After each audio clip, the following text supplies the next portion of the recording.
Hey everyone, I decided to make my video from outside today, even though my yard, you probably can't see it. It's kind of almost all gone because they're filling our lake with water or something because of the hurricane.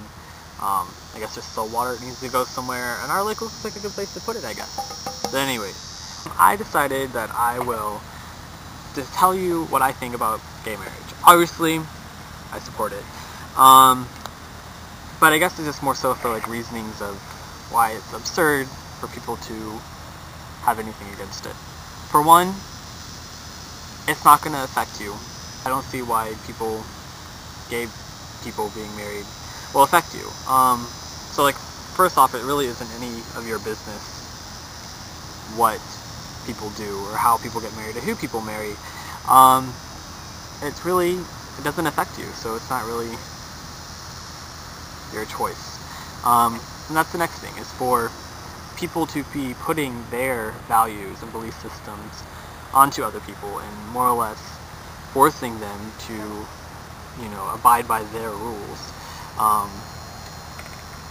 which their rules are oppressive, and it just doesn't make sense. If this is America, where land of the free and all that stuff, isn't there a thing, separation between church and state? Yeah, I think that's part of, the Constitution or something like that. The thing that founds our country. But yeah, so I just don't see how someone can, because really the only justification for gay marriage is religion. That's the only reason I can think of that you would oppose it. There's no other social things or anything else that would be able to fight against it besides for religion. So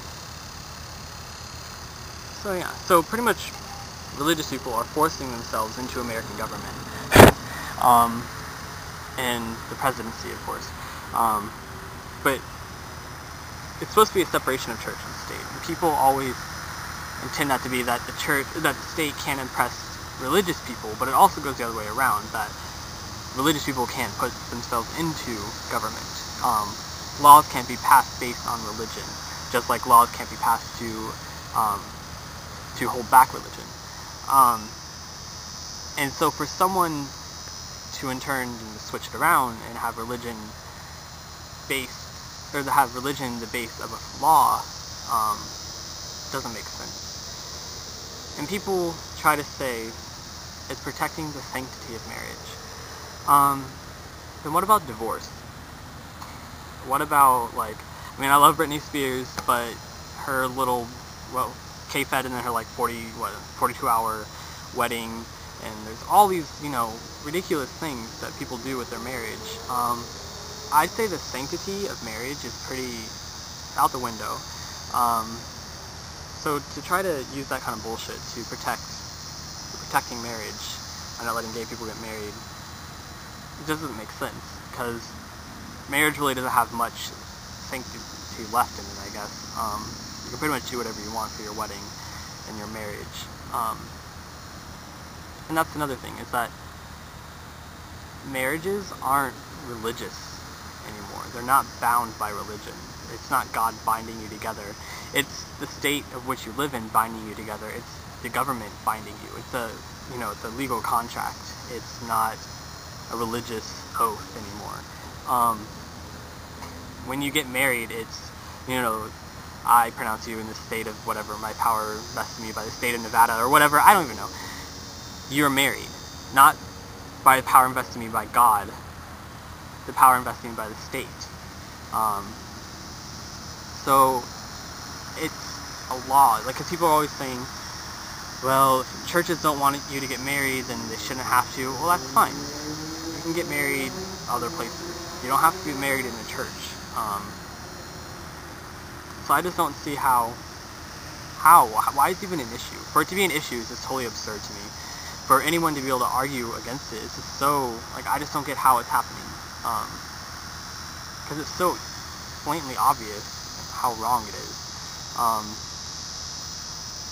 And how much you're going against what America is founded on in doing this. I don't know.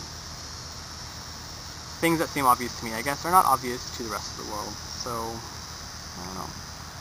Maybe, hopefully, with this next president, something will change a little bit. I don't know. Even though it's really state rights to change it, but it's never going to change unless the national government does something about it. Just like with the civil rights movement and women's suffrage, it's something that the national government has to take part in and say something about. Because as of now, the national government's pretty, hush-hush on it. They don't really have a stand or a plan to do anything about it. The national government is more than President Bush. There's Congress and Senate and all that kind of crap. But so yeah, until they can try to take that right away from states, because the states are going to keep voting it down for the most part, at least all the southern ones. It might even get repealed in California, and if California, one of the most liberal states out there, can't hold on to gay marriage, then there's really not much hope left for the rest of the country. So I don't know. Hopefully it all works out. But anyways, yeah, I just figured I would actually talk about this issue, since I never really do. This is more politics and stuff than I generally talk about. Generally I talk about the religious aspects. But I'm also a very big political buff. I follow all that kind of stuff, and I know lots about politics. So I guess I could make political videos as well, but yeah. So have a good day. I'll be making more videos, I'm sure.